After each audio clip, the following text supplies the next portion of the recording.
Baik, Assalamualaikum warahmatullahi wabarakatuh. Perkenalkan nama saya Ulfa Fadilah dengan NPM 220510801002 dari Prodi Ilmu Tanah Fakultas Pertanian Universitas Syekh Kuala. Pada kesempatan kali ini, saya akan menjelaskan tentang tutorial penggunaan aplikasi SPSS. Pertama, kita buka dulu aplikasi SPSS-nya. Saat ini, saya telah membuka tampilan dari SPSS-nya seperti ini. Nah, kita memiliki dua tampilan nih. Ada data view, selanjutnya ada variable view. Pada data view ini, tempat kita untuk mengisi data atau menulis data. Sedangkan pada variable view ini adalah tempat untuk kita menamai setiap variabel-variabel yang ada di data view ini, di bagian sini. Baik, mungkin kita coba saja udah pengisian datanya. Nah, kita sudah punya bagian datanya nih. Di bagian penyajian data ini, bagian variabel-variabel di atasnya ini masih berantakan, masih hanya berisi angka-angka random. Begitu juga di bagian datanya, masih ada 00 atau desimal-desimal di belakang angka dari datanya itu sendiri. Untuk kita merubah tampilan ini, kita bisa pindah ke variable view. Nah, di sini kita mempunyai name. Nah, name ini adalah bagian dari tampilan variabel yang ada di atas ini. Kita bisa menggantinya dengan yang pertama ada nama atau nama responden.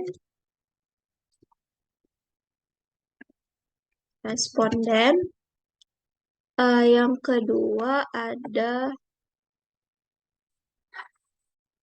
jenis kelamin.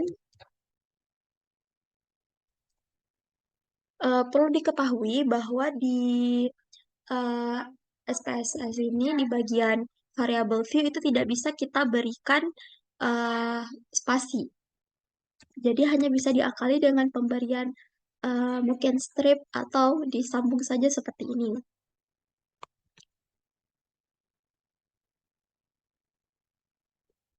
Nah, yang bagian ketiganya itu umur.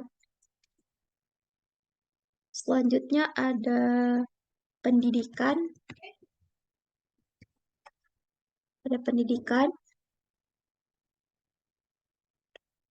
pendapatan, dan konsumsi. Nah, untuk melihat tampilannya kita beralih lagi ke data view. Nah, bagian variabel-variabel yang sebelumnya hanya berisi angka acak atau tidak beraturan, kini telah terisi dengan sesuai yang kita mau. Variabel yang sesuai untuk data kita. Kita beralih ke variable view-nya.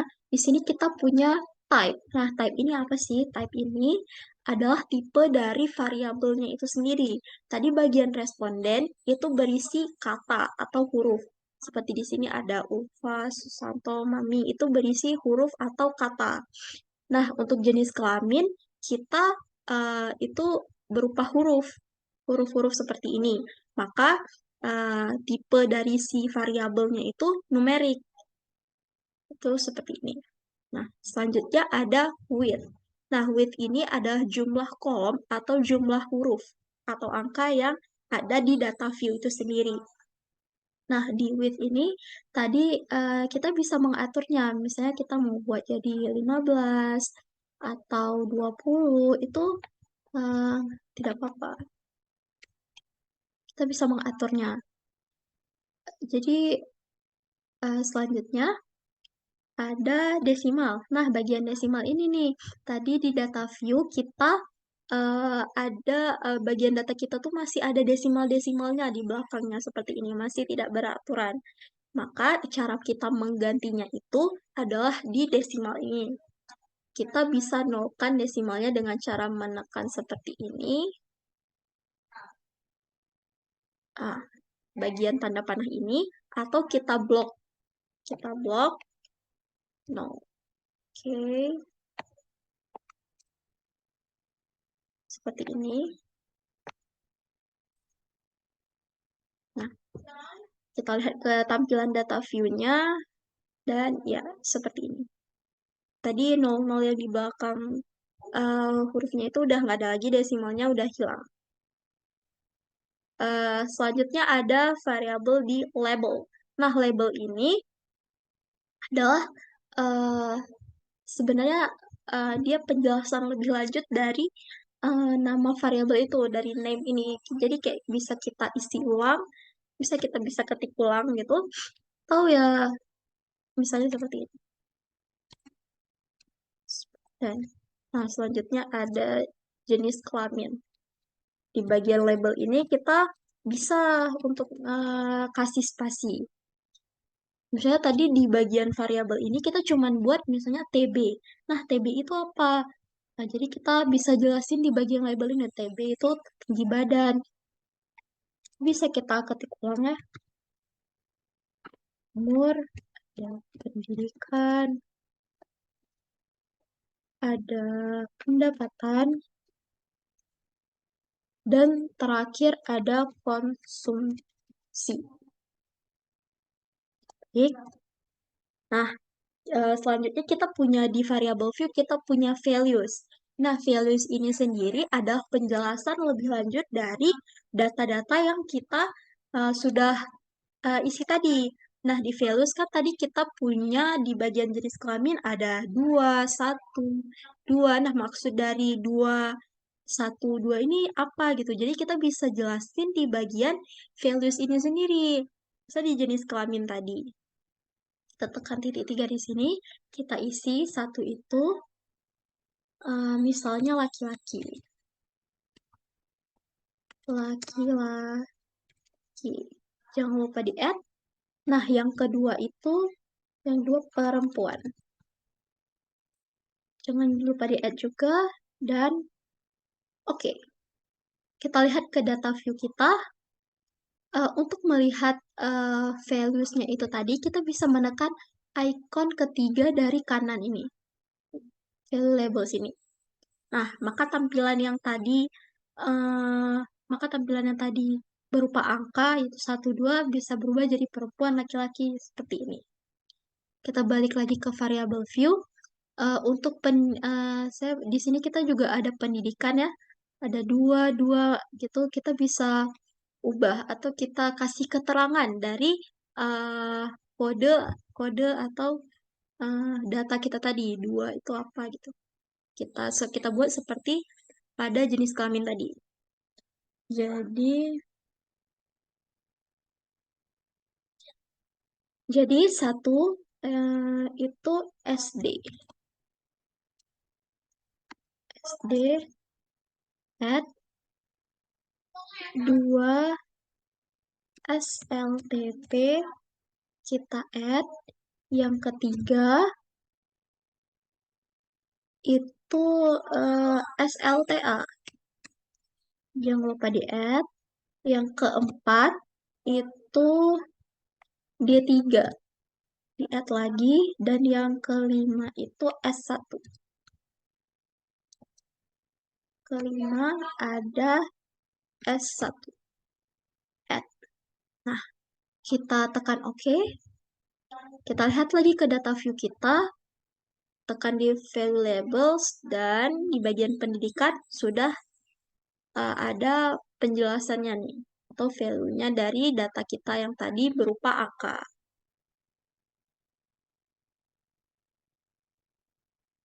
Selanjutnya, kita ada missing. Nah, missing ini sendiri,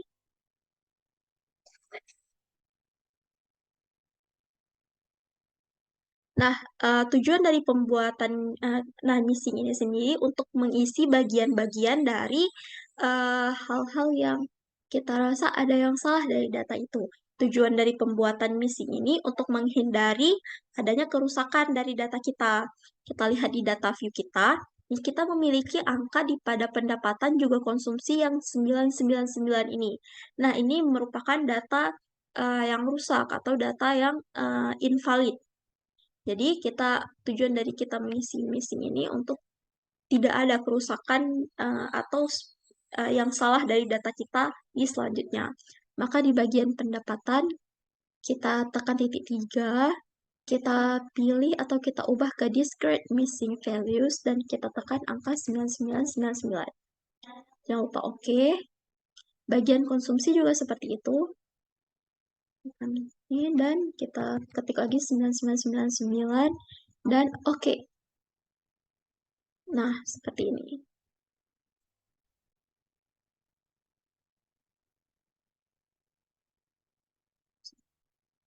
Oke.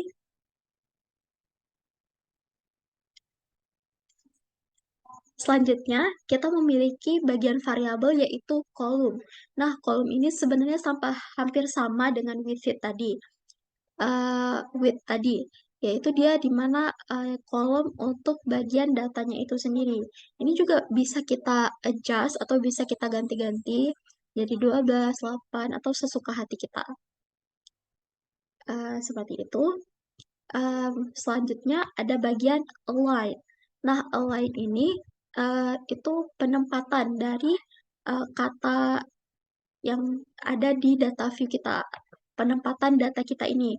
Jadi, karena tadi kita udah memiliki datanya dan udah kita tulis ke sini, jadi uh, align ini adalah gimana data kita tuh posisinya gitu. Nah, untuk tadi kita lihat ada di responden itu, namanya itu ada di left atau di kiri. Sedangkan untuk bagian jenis kelamin, umur, pendidikan, pendapatan, konsumsi itu datanya tuh ada di sebelah kanan.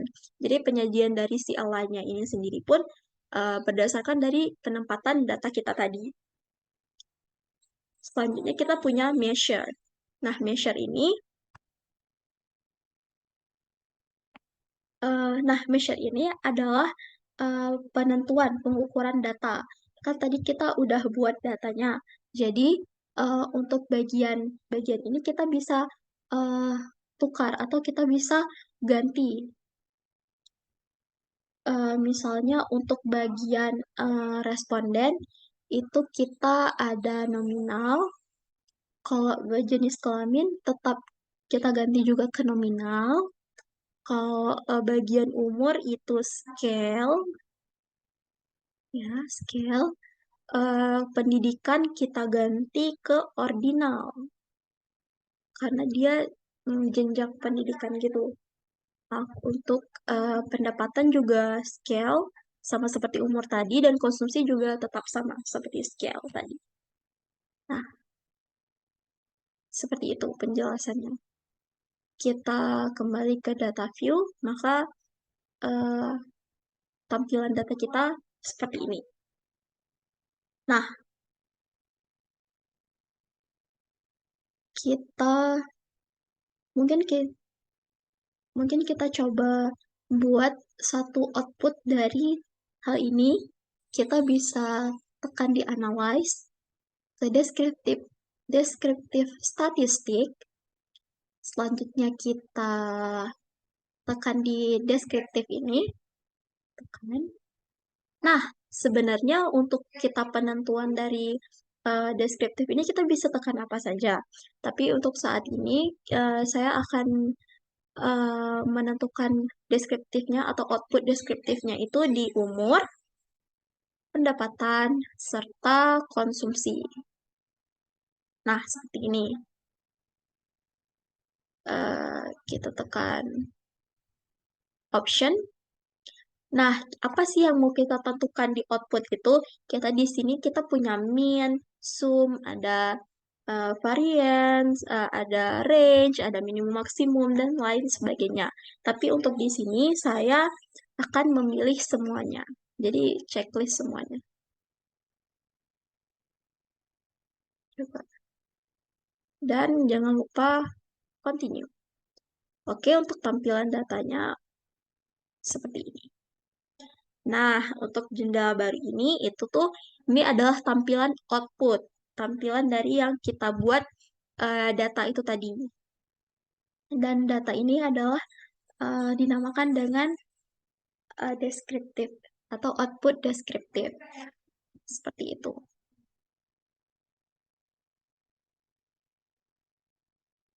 Baik, mungkin hanya sekian video dari saya. Eh, Cukup sekian saya untuk perhatiannya. Saya ucapkan terima kasih. Dadah. Assalamualaikum warahmatullahi wabarakatuh.